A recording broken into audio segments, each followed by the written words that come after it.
Thank you very much, Deputy Speaker. I can see those guys who are working on your eyes are doing a good job because there is some improvement. President, it is leadership to admit when you have made a mistake. You can't come here and say you never promised the people of Alexander 1 million houses. You said so. You said you are going to build 1 million houses for the people of Alexander. And knowing you being a legally trained person, like you said, you are not an illiterate who just speaks without knowing what he's speaking about. And being a president, before you take a stage, your back office would have given you the necessary information which is relevant to this place where you are.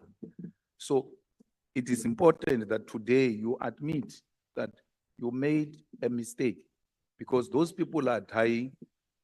Some of them stayed at Stradler, and as a result, that land is not for human settlement. And when you created that impression, a lot of expectation was made. We're dealing with human beings here who've got feelings.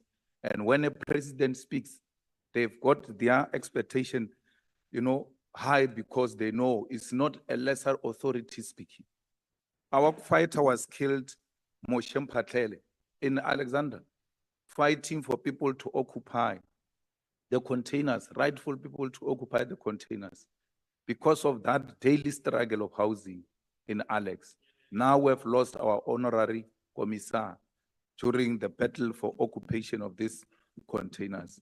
In his honor, and in the honor of the poorest, people who are sleeping with the rats, people who are staying in places where there is no proper sanitation and water, in their honor, I think it is a correct thing to say, I'm sorry, I've made a miscalculation, and I said 1 million houses instead of 40,000 houses. Because to say you have not said it, you are now becoming a professional politician who can just say this today and turn against it tomorrow, and it's business as usual. Thank you. So Honourable with Malema, little you have resource to left, conclude.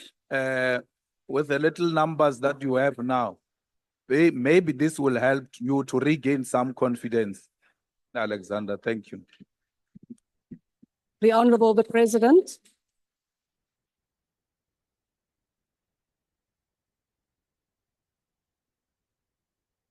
Mushavi, let me start by extending my condolences for the passing of Mphatlele. I had wanted to call you, but I then got distracted by a whole number of things. I felt very sad when that incident happened because Mphatlele was an important leader in your party. So my condolences. In addressing precisely the point that you are making, we took care to go back to that recording and listened to it. And had a number of people in my office listening to it and interpreting it because ke boletse ka sepedi, ka bolela, and to the extent, Honorable Malema, that it created this impression that I said 1 million houses for Alexander, which objectively would not be possible anyway, because we just don't have the land there to build the 1 million houses. And to the extent that it created that impression, yes, I will say, I apologize for having made people believe that I meant for Alexander. What I really meant was, yes, we would want to build 1 million houses for the whole country.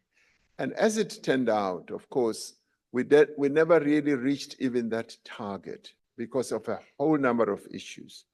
We succeeded in building, during the MTSF, we succeeded in building 240,000 houses, which is way below what we had wanted.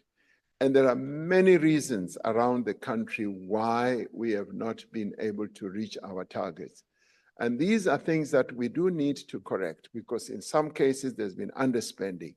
Money has been laid out, and the entities that are supposed to build those houses often do not do so, and the money is returned.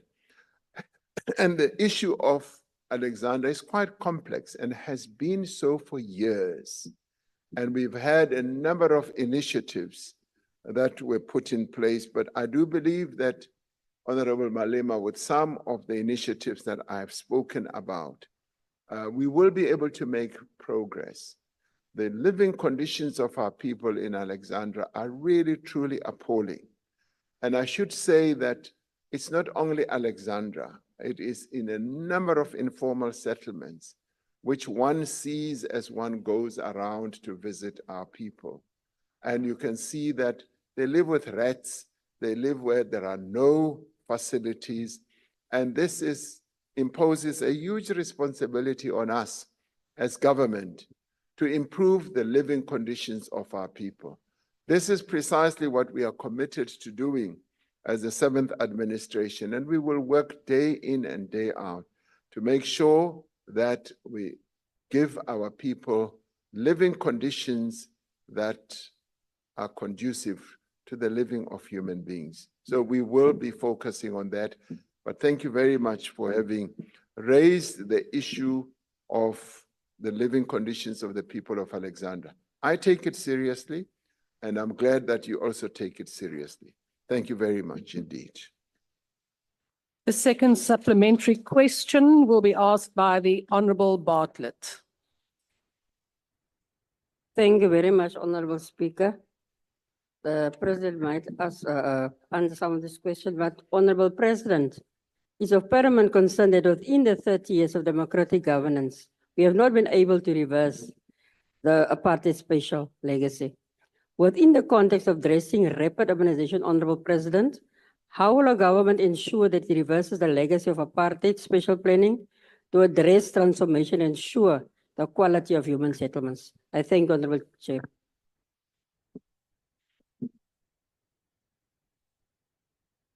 Honourable the President. Thank you. Honorable Deputy Speaker, thank you. It is true, something that we must admit, that we have not in the 30 years been able to change the apartheid-initiated social engineering when it comes to spatial architecture of our country. The poor people continue to live outside and on the periphery of cities, and the richer ones live near the cities or in the cities. And this is something that we should have focused attention on to ensure that the poorer people are able to live near where they work, where there are economic facilities and infrastructure.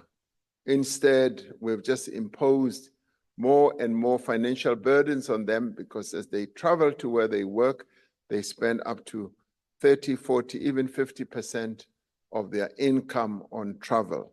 So this is what we need to reverse. This is what we need to change, and it is a process.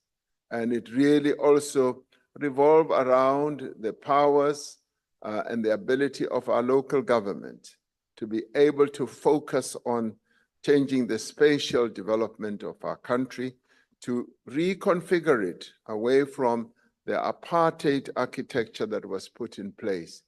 And by doing so, we will be able to give more economic power to our people so that they spend less time on the road going to work and more money in their pockets to be able to live a better life.